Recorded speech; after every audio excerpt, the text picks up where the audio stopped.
अंशु अवस्थी जी आपके पास आ जाता हूं और जल्दी से आप पर रिएक्शन लेता हूं, क्योंकि अनिला जी तो साफ तौर पर कह रही कि बहुत स्ट्रगल करना पड़ेगा अभी आपको। वो तो फाइट में भी नहीं मान रहे हैं और प्रियंका जी की जितनी कोशिशें हैं, महिलाओं को रिझाने की भी कोशिशें हैं, वो कहती हैं कि इस पर बहुत ज्यादा असर पड़ने वाला नहीं है, जमीन पर कुछ दिख नहीं रहा, सिर्फ मीडिया अटेंशन है।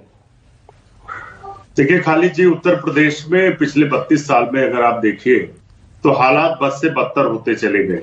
जहां पर उत्तर प्रदेश 13% की दर विकास दर से आगे बढ़ रहा था, आज हालात ये हैं कि प्रदेश में लोगों की आय घटकर आधी रह गई।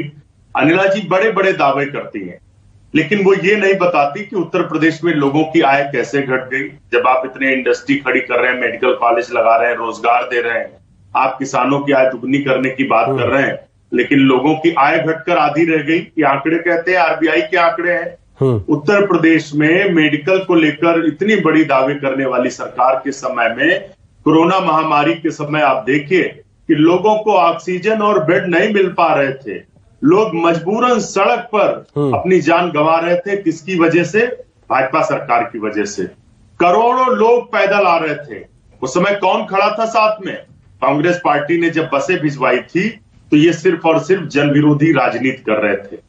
तो कांग्रेस पार्टी श्रीमती प्रियंका गांधी जी के नेतृत्व में जिस तरीके से अपने संगठन को पुनर्जीवित कर रही है, हमें पूरा भरोसा है। आप पुनर्जीवित करने की बात करते हैं, लेकिन ये सीधे तौर पर कह देते कि वो पॉलिटिकल टूरिज्म है। नहीं, देखिए अनिला जी तो ये बात भी तो इनको माननी चाहिए कि उत्तर प्रदेश में मुख्यमंत्री और भाजपा सरकार हथियार डाल चुकी है। मजबूरन इनको दिल्ली से अपने नेताओं को इंपोर्ट करना पड़ रहा है।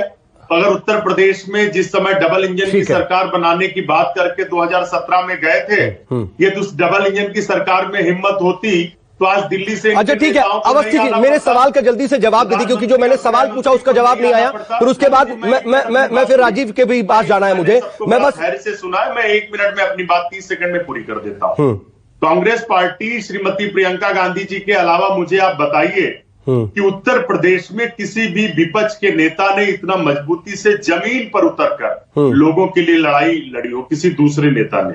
आप देखिए, चाहे वो उम्भा की घटना हो, हाथरस की घटना हो, लखीमपुर की घटना हो, और इस सरकार को बैकफुट पर। लेकिन अवस्थी जी जो आप आंकड़े गिना रहे हैं, चाहे वो एनसीआरबी के आंकड़े इधर गिनाए जा रहे हैं, चाहे वो आप तमाम प्रति व्यक्ति आय की बात कर रहे हैं, जनता पर पोस्चरिंग की बात होती है ना, कि ये पोस्चरिंग कितनी, परसेप्शन कितना आप बिल्ड कर पा रहे हैं? क्या जनता इस बात को समझ रही है, या फिर जनता कहीं ना कहीं जो बीजेपी की और सरकार की पोस्चरिंग है उधर जा रही है?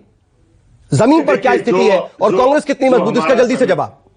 बिल्कुल, जो हमारा संगठन है और जो हमने तैयारियां की हैं, उसका परिणाम आप देखिए कि जनता इस बात को अच्छे से समझ रही है। बनारस में प्रधानमंत्री के संसदीय क्षेत्र में रैली हुई, वहां पर जिस तरीके से कांग्रेस कार्यकर्ताओं और कांग्रेस को सुनने, श्रीमती प्रियंका गांधी जी को सुनने वहां पर लोग आए, उससे ये पता चलता है कि बीजेपी के खिलाफ लोगों के मन में गुस्सा है। ठीक है, महंगाई ठीक बात है, लेकिन ना अवस्थी साहब, यही एक आकलन का भी विषय हो जाता है कि जो रैलियों में भीड़ उमड़ती है, क्या वो वोट में तब्दील होती है? हर बार इसका आकलन होता है और फिर स्थितियां बदल जाती है। अवस्थी जी माफी के साथ रोक रहा हूं, क्योंकि मुझे